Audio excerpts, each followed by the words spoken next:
آنے کی یہ ترتیب ہے اور یہ طے شدہ منظم ترتیب ہے، لیکن دنیا سے جانے کی یہ ترتیب نہیں ہے کہ پہلے باپ جائے پھر ہی اولاد جائے گی۔ بسا اوقات بوڑھے باپ کو جوان بیٹے کی میت کو کندھا دینا پڑ جاتا ہے۔ تو یہ دنیا سے کب کوئی جا سکتا ہے مجھے اور آپ کو نہیں پتہ، یہ امر مخفی رکھا گیا ہے اس لیے تاکہ ہم ہر لحظہ موت کے لیے تیار رہیں۔ موت کے لیے تیاری یہی ہے کہ ہم توبہ کی دہلیز پہ کھڑے رہیں، اپنے مالک کے حضور رجوع کرتے رہیں، اچھے اعمال کا ذخیرہ کریں، اور کسی کے حق ہمارے ذمے پر نہ ہو کہ ہم قیامت کے دن جو ہے وہ پچھتائیں۔ کسی نے اگر کسی کا حق غصب کیا صرف 3 پیسوں کے عوض کے اندر، قیامت کے اندر یہ کرنسی تو ہمارے ساتھ ہوگی نہیں، یہ تو ہم یہیں چھوڑ دیں گے، یہ مال، یہ دولت، یہ بینک بیلنس یہیں چھوڑ کے چلے جائیں گے، یہ تو کفن بھی میلا نہیں ہونے دیں گے کہ بانٹ لیں گے۔ جاندی واری ڈرونا بنے ہوتے ہاتھ نہ لاندے ڈر دے، جنہ لئی تو پاپ کمائے اج کتھے نہیں تیرے کر دے۔ وہ تو کفن بھی میلا نہیں ہوں گے دیں گے، بانٹ لیں گے۔ تو آخرت میں سکہ رائج الوقت عمل ہوگا، تو پھر عمل لیے جائیں گے۔ تو جس نے کسی کا 1 ٹگا مارا ہوگا، 3 پیسے مارے ہوں گے، اس کے بدلے میں 700 نمازیں جو با جماعت پڑھی گئی ہیں وہ لے لی جائیں گے، اور جو لوگوں کے پلاٹ ہڑپ کر گئے ہیں، رشوتیں، زیادتیاں، جور و ظلم اور لوگوں کے ساتھ زیادتیاں اور لوگوں کا مال ہتھیانا، خون نچوڑنا، اذیتیں دینا، تو کس طرح وہ قیامت کے دن عہدہ برا ہو سکیں گے؟ تو آج اللہ کی رحمت کے در کشادہ ہیں اور اس کی رحمتیں آواز دے رہی ہیں، آجو پلٹ کے میری رحمت کے دروازے کھلے ہیں۔ اللہ اکبر۔ یا ایھا الانسان ما غرک بربک الکریم، اے انسان پلٹ کے آ جاتے، رب بڑا ہی کریم ہے۔ مجھے بتاؤ، یوں بھی کوئی آواز دیتا ہے، یوں بھی کوئی پکارتا ہے؟ بھاگے ہوئے مجرم کا تعاقب کیا جاتا ہے، کبھی یوں بھی پیار سے اس کو بلایا جاتا ہے، لیکن 70 ماؤں سے زیادہ پیار کرنے والا رب پکار کے کہہ رہا ہے، او بھاگنے والے آجا پلٹ کے، تیرے رب کا دروازہ کھلا ہوا ہے۔ وہ یہ نہیں دیکھے گا تو نے جرم کتنے کیے، وہ یہ دیکھے گا تو پلٹ کے آئے گا، آ گیا، اور وہ تیرے گناہ نہیں دیکھے گا، تیرے آنے کو دیکھ کے تیرے گناہوں کو بدل کے نیکیوں میں تبدیل کر دے گا۔ جتنا بڑا گناہ گار ہے اتنا بڑا نیکوکار بن جائے۔ آ تو صحیح، آنا تو نے ہے ہی، پھر جو کفن میں منہ چھپا کے آتا پھرے گا، پھر جو تجھے لوگ اٹھا کے لائیں گے۔ اچھا نہیں ہے کہ اپنے قدموں سے خود ہی چل کے آ جا، آج کھلے منہ آ جا، اس کی رحمتیں تیرے استقبال کرنے کے لیے منتظر ہیں۔ آج وہ آواز دے کے کہہ رہا ہے، آجا میری رحمتیں تیری منتظر۔ ما غرک بربک الکریم، تجھے کریم رب سے کس نے مغرور کر دیا؟ تکبر میں، رعونت میں مبتلا ہو گیا، تو اپنے مالک کی دہلیز کو چھوڑ گیا۔ آجا پلٹ کے، وہ کریم تجھے بلا رہا ہے، اور دیکھ اس کا رشتہ کتنا گوڑا ہے۔ اللہ ذی خالقہ کا، اس نے تجھے پیدا کیا ہے، وہ تیرا خالق لگتا ہے۔ اللہ اکبر۔ یعنی وہ تجھے بلا رہا ہے جس کا تیرا رشتہ اتنا گہرا ہے کہ وہ تیرا خالق لگتا ہے۔ ماں کو جو اولاد سے پیار ہے، دنیا کے کسی ترازو پہ وہ پیار تولا جا سکتا ہے؟ ماں کی محبت کا کہیں وزن ہو سکتا ہے؟ آج کل یہ آپ کے بھی تھوڑا سا آگے گزریں تو اتنے بڑے ترازو گاڑ دیے گئے ہیں جہاں پورا کنٹینر تول لیا جاتا ہے۔ تو میں دوستوں کو کہتا ہوں کہ آج اتنے بڑے بڑے ترازو ایجاد ہو گئے ہیں کہ جہاں کنٹینر توڑ لیے جاتے ہیں، پہاڑ توڑ لیے جاتے ہیں آج جدید دنیا کے اندر، لیکن کوئی ترازو ایسا آج تک ایجاد نہیں ہوا جس پر ماں کے پیار کو بھی تولا جا سکے۔ اس کے سینے میں جو تڑپتی ہوئی ممتا رکھی گئی ہے، محبت کا جو جہاں آباد کر دیا گیا، الفتوں کی ایک کائنات ماں کے سینے میں رکھ دی گئی ہے، اس کا نعم البدل کیا بدل بھی موجود نہیں ہے۔ ماں جب بولتی ہے تو اس کے لہجے میں جبریل بولتا ہے، ماں جب مسکراتی ہے تو لگتا ہے جنت کی ساری کلیاں کھل اٹھی ہیں۔ وہ سینے میں درد، وہ درک، وہ محبت، وہ کائنات، وہ انوکھا پیار جو اولاد کے لیے رکھتی ہے، یہ اتنا پیار ماں کے سینے میں پیدا کیسے ہوا؟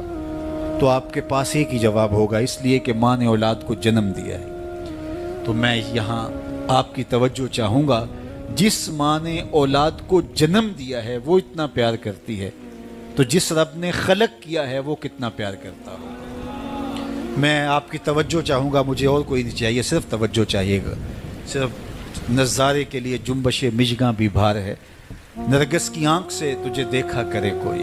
تو میری آرزو یہ ہے کہ آپ کی تمام تر توجہ میری جانب مبذول ہوں تھوڑے وقت میں۔ جس شدت کی گرمی میں آپ بیٹھے ہیں مجھے اس کا احساس ہے، تو میں چاہوں گا کہ چند باتیں آپ تک پہنچ جائے۔ تو جو ماں اتنا پیار کرتی ہے وہ اس لیے کہ ماں نے جنم دیا ہے، تو جس نے جنم دیا ہے وہ اتنا پیار کرتی ہے، تو جس رب نے خلق کیا ہے وہ کتنا پیار کرتا ہے۔ تو ماں کی دہلیز چھوڑ کے بیٹا بھاگ جائے تو ماں آواز دیتی نا، پتر کہاں بھاگ رہا ہے، آجا پلٹ کے، اتنی ٹھنڈی چھاؤں کہیں نہیں ملے گی، اتنا پیار تجھے کہیں سے نہیں مل سکتا، آجا پلٹ کے۔ مائیں تو مائیں ہوتی ہیں، اور اولاد کے لیے ان کے سینے میں جو تڑپتی ہوئی ممتا ہوتی ہے، اور پیار کا جو ایک آباد جہاں ہوتا ہے، وہ ایک الگ ہی کائنات ہے، وہ ایک الگ ہی جہاں ہے۔ وہ کہتے ہیں نا کہ کسی نے کہا کہ میں تو تیرے سے تب راضی ہوں گی کہ تو اپنی ماں کا کلیجہ نکال کے لائے گا، تو وہ بدمست عاشق اپنی ماں کی آرزو، اپنی محبوبہ کی آرزو کو پورا کرنے کے لیے اس عمل سے بھی گزر گیا، اور ماں کا کلیجہ چیرا اور تشتری میں رکھ کے اپنی محبوبہ کے لیے اس کا کلیجہ لا رہا تھا، تو راستے میں ٹھوکر لگی تو ماں کے کلیجے سے آواز آئی کہ پتر سٹ نہیں لگی۔ یہ ماں کے پیار کا روپ ہے، یہ ماں کی محبت کے بکھرے ہوئے رنگ ہیں، یہ چھلکتا ہوا اجالا اور نور اور روشنی ہے۔ ماں اتنا پیار کرتی ہے، اللہ اکبر۔ تو ماں کو اتنا پیار اس لیے ہے کہ اس نے جنم دیا، اور رب نے تو خلق کیا دست قدرت سے۔ تو ماں کی دہلیز چھوڑ کے بچہ بھاگ جائے تو ماں کہتی ہے پتر آجا واپس پلٹ کے، اور جب بیٹا پلٹ کے آتا ہے تو ماں سب بھول جاتی ہے کہ اس نے کیا کیا تھا۔ تو جو 70 ماؤں سے زیادہ پیار کرتا ہے اس کی بھی آوازیں آ رہی ہیں، لا تقنطوا من رحمت اللہ، آجا پلٹ کے میری رحمت سے نا امید نہ ہونا۔ میں یہ نہیں دیکھوں گا تو مجرم کتنا بڑا ہے، میں یہ دیکھوں گا تو میری دہلیز سے پلٹ کے آ گیا ہے۔ تو اس کی رحمتیں بندے کو پکار رہی۔ تو یہ اٹھتے ہوئے جنازے، یہ پھیلی ہوئی قبریں، اور یہ ہم سے بچھڑتے ہوئے ہمارے احباب، دوست، بھائی، عزیز، یہ ہمیں بتاتے ہیں کہ میاں اس زندگی سے، زندگی کا متعین سفر کاٹ کر کے تم بالآخر اللہ کے حضور پلٹ کے آنے والے ہو۔ اخروی زندگی کے لیے اچھے اعمال کا ذخیرہ جمع کرو اور اپنی آخرت کی تیاری کرو، چونکہ موت جب آ جاتی ہے تو ایک لمحے کا بھی تقدم و تاخر نہیں ہوتا۔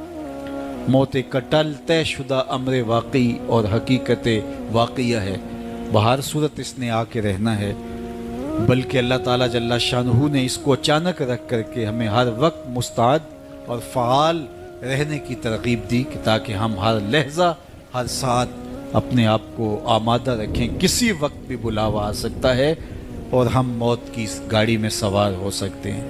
اللہ اکبر۔ تو آئیے میں اور آپ اللہ کی بارگاہ میں دعا بھی کرتے ہیں اور اپنی زندگی کو بہتر بنانے کی منصوبہ بندی بھی کرتے ہیں۔ جب لوگ ہم سے جدا ہوتے ہیں تو ہمیں عبرت ہوتی ہے کہ ہم بھی جا رہے ہیں۔ حضرت یعقوب علیہ السلام نے حضرت اسرائیل سے عہد لے رکھا تھا کہ میری روح قبض کرنے کے لیے اچانک نہیں آنا، پہلے کوئی قاصد بھیج دینا تاکہ میں موت کی تیاری کر لوں۔ انبیاء تو تیاری ہوتے ہیں، کچھ چیزیں تعلیم امت کے لیے ہوتی۔ تو کہا کہ جی میرا وعدہ رہا۔ تو ایک عرصے کے بعد حضرت اسرائیل حاضر خدمت ہوئے اور کہا کہ حضور میں قبض روح کے لیے آیا ہوں۔ فرمایا تم نے تو وعدہ کیا تھا اچانک نہیں آؤں گا، تم اچانک آ گئے، کوئی قاصد نہیں بھیجا۔ تو کہا حضرت میں نے تو قاصد بھیجے تھے۔ فرمایا میرے پاس تو ایک بھی نہیں آیا۔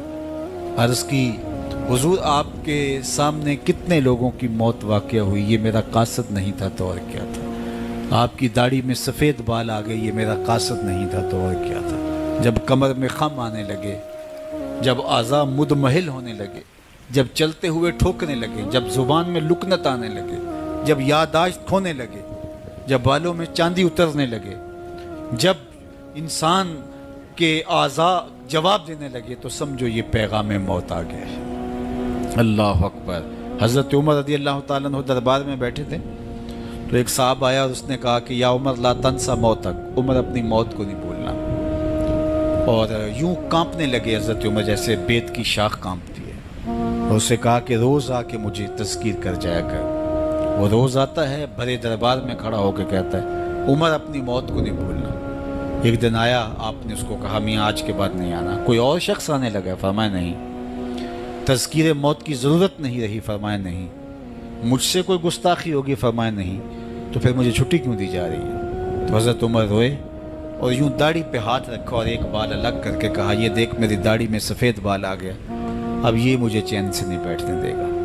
ہماری تو پوری داڑھی بھی سفید ہو جائے نا.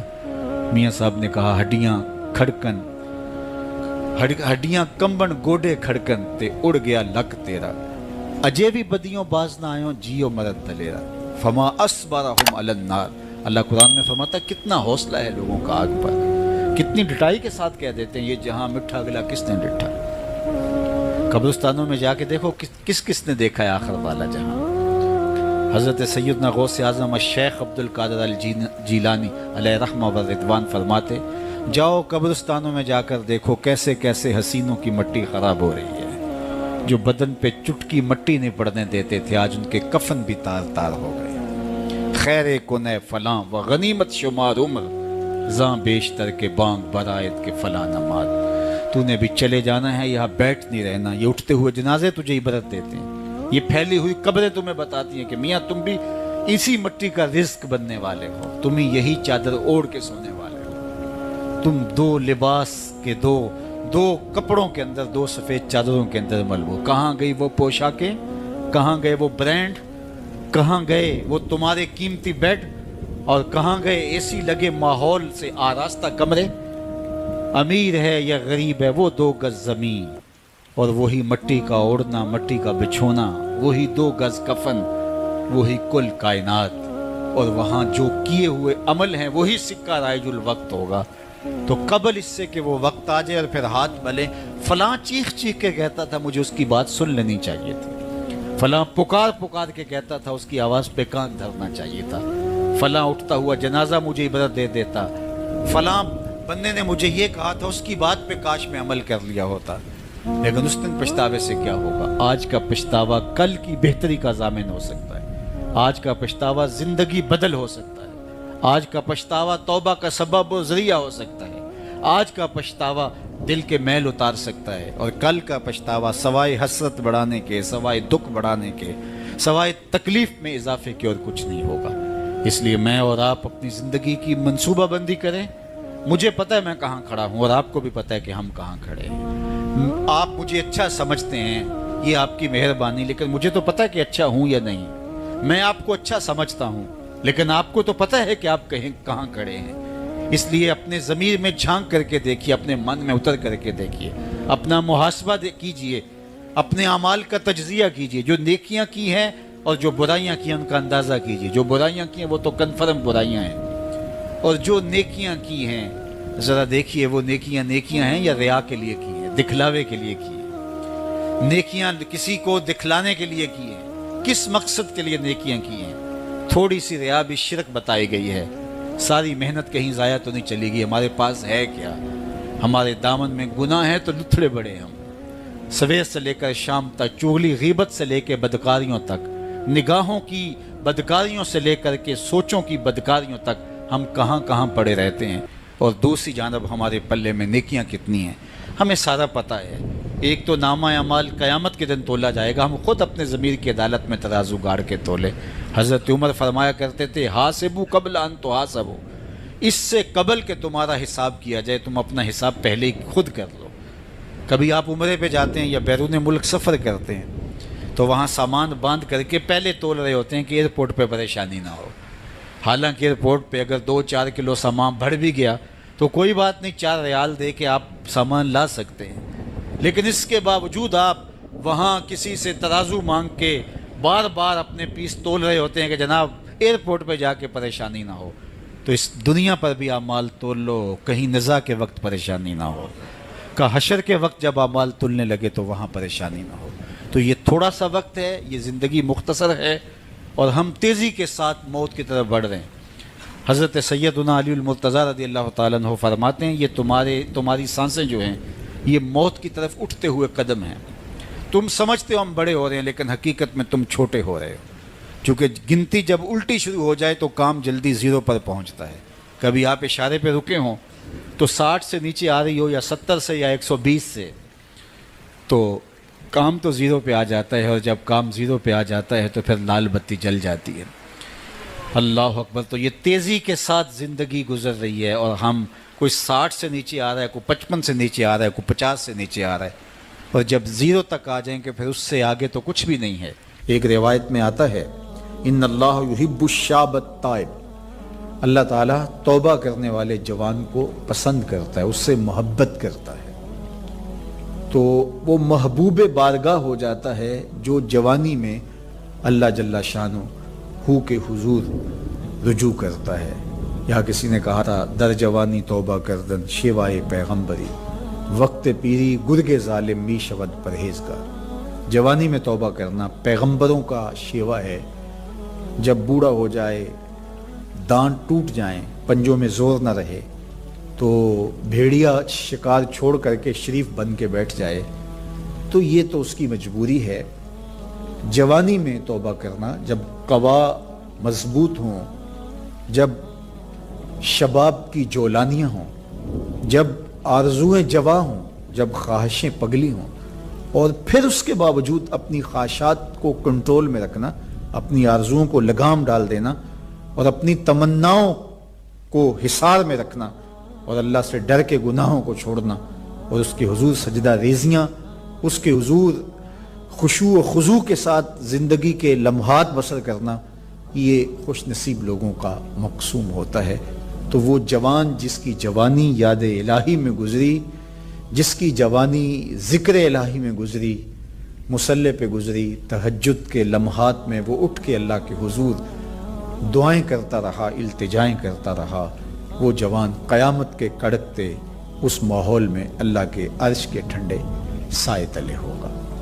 تیسرا شخص جس کو اللہ تعالیٰ قیامت کے دن اپنے عرش کا ٹھنڈا سایہ عطا کرے گا، وَرَجُلٌ قَلْبُهُ مُعَلَّقٌ بِالْمَسَاجِدِ، وہ شخص جس کا دل مسجد کے ساتھ جڑا ہوا ہے، مسجد کے ساتھ لٹکا ہوا ہے، مسجد کی ملازمت، مسجد کی حاضری، مسجد کی صفائی، مسجد کی ستھرائی، مسجد کی پاکیزگی کے لیے کوشش، مسجد کی تعمیر، مسجد کی تزئین اور مسجد کی آبادی کے لیے دن رات کوشاں رہا، ایک نماز کے بعد دوسری نماز کا انتظار کرتا ہے، تو یہ خوش نصیب وہ ہے جس کا دل جڑا ہوا ہے مسجد کے ساتھ۔ ایک جلیل القدر نام آپ نے سنا ہے، اور وہ ہے ربی بن خثیم رضی اللہ تعالیٰ عنہ۔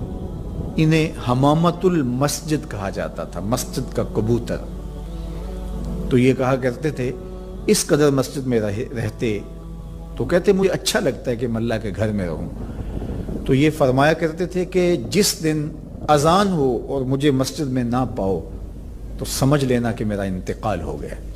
یہ ہو نہیں سکتا کہ ندائے نماز ہو، اذان پکاری جائے اور مجھے آپ مسجد میں نہ دیکھو۔ تو مسجد کی حاضری یہ ان کا شعار حیات تھا، اس لیے ان کو حمامت المسجد، مسجد کا کبوتر کہا گیا۔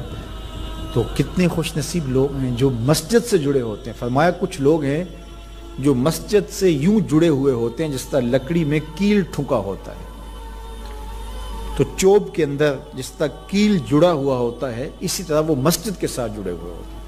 تو کبھی وہ بیمار ہو جائیں اور وہ مسجد حاضر نہ ہو پائیں تو اللہ کے کچھ فرشتے ہیں جو ان کی عیادت کرنے کے لیے ان کے گھروں میں جاتے ہیں۔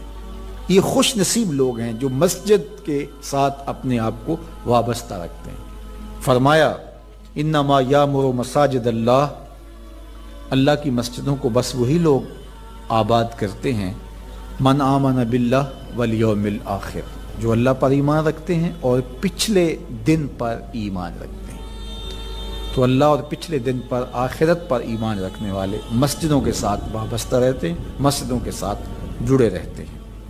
اور آقا کریم علیہ السلام نے مسجد کی تعمیر کی فضیلت بیان کرتے ہوئے ارشاد فرمایا من بنا مسجدن یبتغی بہ وجہ اللہ، جس نے اللہ کی رضا کے لیے مسجد تعمیر کی، نام و نمود کے لیے نہیں، کسی اور غرض کے لیے نہیں، اللہ کی رضا جوئی کے لیے مسجد کی تعمیر کی، بن اللہ لہ مثلہ فی الجنہ، اللہ اس کے لیے جنت میں گھر بنائے گا۔ تو یہ بلکہ پوری مسجد بھی نہیں، آدھی اینٹ کے برابر بھی اگر کسی نے مسجد کی تعمیر میں حصہ ڈالا تو ایک جانور کے گھونسلے کے برابر بھی کسی نے مسجد کی تعمیر کی تو اس کے لیے بھی یہ فضیلت بتائی گئی کہ جنت میں اس کو محل دیا جائے گا، قصر دیا جائے گا۔ تو یہ اللہ کے پاکیزہ گھر ہیں، مساجد بیت اللہ کی بیٹیاں ہیں، کعبۃ اللہ کی بیٹیاں ہیں، یہ اللہ کے پاکیزہ گھر ہے، خیر الاماکن، بہترین جگہیں اس کائنات میں اللہ کے گھر مسجدیں، اور بدترین جگہیں بازار بتائی گئے اور حکم دیا گیا ہے کہ بازار میں دیر سے جاؤ جلدی واپس آ جاؤ، اور مسجد میں جلدی آؤ دیر سے واپس جاؤ۔ تمہارے جو لمحے اللہ کے گھر میں گزریں گے وہ عبادت میں گزریں گے، وہ ذکر و فکر میں گزریں گے۔ تمہارے اٹھنے والے وہ قدم جو مسجد کی طرف اٹھتے ہیں وہ قیامت کے دن ظلمت سے نجات کے ضامن ہوں گے، وہ چراغ بن کے تمہاری زندگی، آخرت کی زندگی کے اندر چراغاں کر دیں گے۔ تمہیں جنت کی طرف لے جانے والے وہ قدم ہیں جو مسجد کی طرف اٹھتے ہیں، مسجد کی طرف بڑھتے ہیں۔ تو اللہ کے پاکیزہ گھروں کی طرف ہمارا رب، ہمارے قلب کا تعلق، ہماری محبت کا رشتہ، یہ ہمارے دین کا تقاضا ہے۔ اللہ اور پچھلے دن پر، آخرت پر مضبوط عقیدہ مسجد سے ہمیں جوڑتا ہے۔ کبھی کسی مجبوری کی وجہ سے مسجد جانے سے قاصر ہوں، بیمار پڑ گئے ہیں، مسجد نہیں جا سکتے، یا حالات ایسے ہیں جس طرح آج کل کے حالات ہیں کہ مسجد میں جانا کسی وجہ سے موقوف ہو گیا، تو مومن اس پر خوشی محسوس نہیں کرے گا۔ وہ بیماری کی وجہ سے یا کسی اور سبب سے مسجد نہیں جا پا رہا تو اس کا اندر بے چین ہوگا، اور وہ دعائیں کرے گا، مالک وہ لمحے آئیں کہ تیرے پاکیزہ گھر میں میری حاضری ہو، تیرے دربار میں حاضر ہوں، تیری چوکھٹ پہ جا کے سلامی پیش کروں، میری پیشانی تیرے حضور مسجد کے فرش کو چھوئے اور تیری بندگی کے ترانے گائے۔ تو وہ یہ آرزو کرے گا، اگرچہ شریعت اس کو رخصت بھی دیتی ہو لیکن پھر بھی اس کی تمنا تو ہوگی۔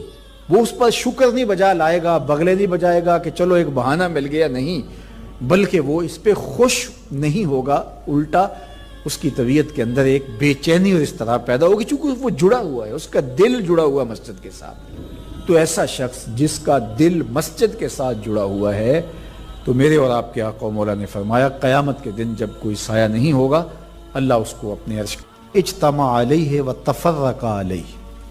وہ شخص، وہ دو اشخاص جو محبت کرتے ہیں تو اللہ کے لیے، آپس میں جب ملتے ہیں تو اللہ کے لیے، جدا ہوتے ہیں تو اللہ کے لیے، یعنی ان کی محبت کسی دنیاوی منفعت کے لیے نہیں، کسی ذاتی غرض کے لیے نہیں، محض دوستیاں پیدا ہو جاتی ہیں اور ایک دوسرے کو ملے بغیر تسین نہیں ہوتی، اس لیے نہیں، بلکہ ان کی دوستی محض اللہ کی رضا کے لیے، اللہ کی خوشنودی کے لیے۔ الحب للہ والبغض للہ، اللہ کے لیے محبت، اور جب بغض کسی سے ہے، دشمنی کسی سے ہے، تو وہ بھی اللہ کے لیے۔ جس میں تنہائی میں اللہ کا ذکر کیا، اللہ کو یاد کرنے بیٹھ گیا، کوئی دیکھنے والا نہیں تھا، وہ تنہا تھا، حجرے میں تھا، اپنے بند کمرے میں تھا، اپنے رب کو یاد کیا، اللہ کی یاد کرتے کرتے اس کی آنکھوں سے آنسو ٹپکنے لگے، اس کی آنکھیں آنسوؤں کا خراج دینے لگی۔ تو میرے اور آپ کے آقا و مولا نے فرمایا کہ یہ آنسو اتنے قیمتی ہیں، ان آنسوؤں کے بدلے میں قیامت کے دن اسے عرش الہی کا سایہ نصیب ہوگا، عرش الہی کا سایہ اسے نصیب ہوگا ان آنسوؤں کے بدلے میں۔ رومی علیہ رحمہ فرماتے ہیں جہاں پانی گرتا ہے وہاں سبزہ اگتا ہے، جہاں آنسو گرتے ہیں وہاں رحمت اترتی ہے۔ تو اس لیے جو اللہ کی یاد میں رونے کا لطف ہے اور اللہ کی یاد میں آنسو بہانے کا اجر اور صلہ رکھا گیا ہے، یہ گناہوں کو دھو ڈالتا ہے، یہ اندر کی صفائی اور ستھرائی کا سبب اور ذریعہ ہے۔ میرے اور آپ کے آقا و مولا نے فرمایا راتوں کی تنہائیوں میں اٹھ کے قرآن پڑھا کرو اور قرآن پڑھتے ہوئے رویا کرو۔ پھر فرمایا فَإِن لَمْ تَبْكُوا فَتَبَاكُوا، اگر رونا نہ آئے تو رونے کی کوشش کیا کرو۔ حضرت داتا گنج بخش علی حجویری سے ایک مرید نے کہا حضرت اگر رونے کی کوشش کریں پھر بھی رونا نہ آئے، فرمایا پھر اپنے مقدر پہ رویا کرو۔ تم اتنے سنگ دل ہو گئے ہو کہ تمہاری آنکھیں آنسوں کا خراج نہیں دیتی۔ جو رونا نہیں جانتا وہ اللہ کی رحمتوں کو اور اللہ کی کرم نوازیوں کو کیسے سمیٹ پائے گا؟ بچہ روتا ہے تو ماں دودھ دیتی ہے، جب بندہ اللہ کی حضور الہاؤ زاری کرتا ہے، عجز کرتا ہے، انکساری کرتا ہے، تو اللہ کی رحمتوں کو جوش آتا ہے اور اللہ تعالیٰ کی رحمتیں اس پہ برستی ہیں اور اس کے نہ صرف گناہ معاف ہوتے ہیں بلکہ اللہ تعالیٰ اس کے گناہوں کو بدل کے نیکیوں میں تبدیل کر دیتا ہے۔ ایک فقیر تھا، ملنگ درویش، اللہ کا بندہ، اس کی عادت یہ تھی کہ اپنے ڈیرے پہ آنے والوں کو کھلاتا، ان کو پلاتا، ان کی ضروریات کا خیال رکھتا، لیکن کو مالی آسودگیاں نہیں تھی۔ ہوتا یہ تھا کہ بعض اوقات لوگ آتے تو ادھار لے کر کے وہ لوگوں کو کھلا دیتا۔ خیر، چونکہ فقیر کا مزاج یہ ہوتا ہے کہ لوگ آئیں اس کے ڈیرے سے کھائیں۔ بابا بلے شاہ نے بھی کہا تھا نا، اٹ کھڑک کے دکڑ بجے تتا ہووے چلا، آن فقیر کھا کھا جاون راضی ہووے بلا۔ یہ فقیروں کا مزاج ہے، تو جو بھی آتا اس کے ڈیرے سے کھاتا اور وہ ادھار اٹھا اٹھا کے لوگوں کی ضروریات کو پورا کرتے رہتے۔ وقت آخر آ گیا، جن لوگوں نے ادھار دیا تھا وہ سارے تقاضا کرنے آ گئے۔ اب بابا جی کو کیا فکر لاحق ہے کہ یہ میرے مہمان اور میں ان کو کچھ پیش کرنے کی صلاحیت نہیں رکھتا۔ ایک بچہ تھا، وہ کچھ سامان بیچ رہا تھا، پتیسا بیچ رہا تھا یا کوئی اور چیز بیچ رہا تھا۔ اس نے گلی سے گزرتے ہوئے آواز لگائی، خادم کو کہا سے بلا کے لاؤ، کہا تم بیچ رہے ہو تو میرے مہمانوں کو کھلا دو۔ بچہ بڑا خوش ہوا کہ میں سارا دن گلیوں میں گھوم کے یہ پتیسا بیچنا تھا، اب یہ ایک جگہ ہی سارا فروخت ہو گیا تو یہ تو موج لگ گئی، میں جلدی گھر چلا جاؤں گا، میری ماں خوش ہوگی۔ تو سارا ان مہمانوں کو کھلا دیا گیا اور اس کے بعد کہا بابا جی پیسے؟ کہا تم بیٹھ جاؤ، جب ان کو ملیں گے تو تجھے بھی مل جائیں گے۔ وہ بیٹھ گیا، 2 4 10 منٹ بیٹھا تو بچہ تھا پھر کھڑا ہو گیا، بابا جی پیسے؟ کہا جب ان کو ملیں گے تو تجھے بھی مل جائیں گے۔ پھر آدھا گھنٹہ گزرا تو پھر اس نے کہا بابا جی پیسے؟ میری ماں میرا انتظار کر رہی ہے، ہمارے گھر کا چولہا اسی سے جلتا ہے، میں یہ پیسے لے کر جاؤں گا اور میری ماں کوئی ہنڈیا خریدے گی اور ہم شام کا گھر کا کوئی سلسلہ کریں گے۔ کہا بیٹا جب ان کو ملے گا تو تجھے بھی مل جائے گا۔ بچے نے رونا شروع کر دیا، یتیم بچہ تھا، اس کا سارا آسرا یہی تھا، اس نے رونا شروع کر دیا۔ جب بچہ رویا اللہ کی رحمت کو جوش آیا، کوئی مرید نذرانہ لے کے ان بزرگوں کے پاس آ گیا اور اشرفیوں کی بھری ہوئی تھیلی پیش کی۔ وہ اتنے پیسے تھے کہ اس بچے کو بھی دیے، جتنے لوگ آئے تھے سب کا قرض چکایا، کہا جاؤ گھروں کو۔ تو سب نے کہا بابا جی ہم صبح سے بیٹھے ہوئے تھے تو یہ نذرانہ دینے والا صبح سے نہیں آیا تو اب کیسے آ گیا؟ کہا صبح سے تمہارے اندر کوئی رونے والا نہیں تھا، ایک رونے والا آیا تو باقیوں کا بھی کام بن گیا۔ بعض اوقات کسی ایک شخص کی وجہ سے باقیوں کی خطائیں بھی معاف ہوتی ہیں۔ آج ہم اجتماعی طور پہ تا حد نظر اندر باہر اوپر نیچے اتنے لوگوں کے ہجوم میں اللہ کی بارگاہ سے یہ توقع رکھتے ہیں کہ مالک کتنے ہجوم میں کوئی ایک تو ہوگا جو تیرا لاڈلا ہوگا، کوئی ایک تو ہوگا جو تیرا بہت قریبی ہوگا، کوئی ایک تو ہوگا جس پہ تیری رحمتیں برسیں گی۔ تو مالک اس کے صدقے سے ہماری خطائیں بھی معاف کر دے، ہمارے گناہ بھی معاف کر دے۔ کوئی ایک رونے والی آنکھ مل گئی تو باقیوں کا بھی کام بن جائے گا۔ اٹھ فریدا ستیا تے میلہ ویکھن جا، وت کوئی بخشیا مل جاوے تے توں ہی بخشیا جا۔ میرے مالک ہم سب کی خطائیں معاف کر دے، ہم سب سے درگزر فرما اور ہم سب کے باطن کو ستھرائیاں دے دے، ہمارے اندر کو پاکیزگیاں دے دے۔ بہت وقت میں نے اور آپ نے صاحب گزار لیا، تیزی کے ساتھ زندگی بیت رہی ہے۔ میں اگر اپنے آپ کو دیکھوں تو میری زندگی کتنی بہاریں کاٹ چکی ہے۔ اگر آپ اپنے آپ کو دیکھیں، کوئی 60 سال، کوئی 20 سال، کوئی 25 سال، زندگی تیزی کے ساتھ گزر رہی ہے۔ بندہ جب سوچتا ہے کہ میں 40 سال کا ہو گیا ہوں تو آگے میری زندگی کے اگر 30 سال بھی ہیں تو 30 سال تو کافی ہیں، لیکن وہ پیچھے اگر پلٹ کے دیکھے تو 40 سال یوں گزر گئے جس طرح چٹکی بجائی جاتی ہے۔ جب چٹکی بجانے کے وقت میں 40 سال گزر گئے محسوس ہوتے ہیں تو جو باقی 30 سال اگر ہوئے بھی وہ تو گمان ہے میرا، وہ تو گمان ہے آپ کا، ہمیں تو ایک سانس کا بھی نہیں پتا۔ پوچھا گیا زندگی اور موت کے بارے میں کیا خیال ہے؟ کہا فجر پڑی ہے، پتہ نہیں ظہر پڑھ سکیں گے یا کہ نہیں۔ کہا اتنی لمبی امیدیں لگائے بیٹھے ہو، کہا ظہر پڑی ہے، پتہ نہیں عصر پڑھنے کا موقع نصیب ہوتا ہے کہ نہیں۔ کہا یہ بھی طول عمل ہے۔ ایک بولا عصر پڑی ہے، پتہ نہیں مغرب پڑھ سکیں گے یا کہ نہیں۔ کسی نے کہا ایک رکعت پڑی ہے، پتہ نہیں دوسری رکعت بھی پڑھنا نصیب ہوتی ہے یا نہیں۔ کہا یہ سب تمہارے منہوں کی باتیں ہیں، میں تو کہتا ہوں ایک طرف سلام پھیرا ہے، پتہ نہیں دوسری طرف سلام بھی پھیر سکیں گے یا کہ نہیں۔ کیا موت اتنی قریب نہیں ہے؟ ہم نے اپنی آنکھوں کے سامنے لوگوں کو جدا ہوتے یوں نہیں دیکھا ہے؟ ہم کہتے ہیں اس کی خبر سنا رہے ہو موت کی، یہ تو میں نے ابھی سبزی والی دکان پہ دیکھا تھا، لیکن جب موت آتی ہے تو ایک لمحے کا تقدم اور تاخر نہیں ہوتا. تو صاحب آئیے اپنی زندگی کو اللہ اور اس کے رسول کی راہوں پہ ڈالے. آج وقت ہے, آج موقع ہے, آج توبہ کا دروازہ کھلا ہے, کل سب کچھ نہیں ہوگا. آج اس کی رحمتیں آواز دے رہی ہیں. آج وقت ہے, وقت پر کافی ہے ایک قطرہ بھی آب خوش ہنگام کا. جل گیا جب کھیت برسا می تو پھر کس کام کا. اب آئیے سنیے, اس کائنات کے اندر ہمیں وہ خواتین ملیں گی جو پردے کے پیچھے تھی, لیکن پردے کے سامنے ماں نہیں آئی, عبد القادر جیلانی آئے. ماں پردے کے پیچھے تھی, پردے کے سامنے فرید الدین گنج شکر آئے.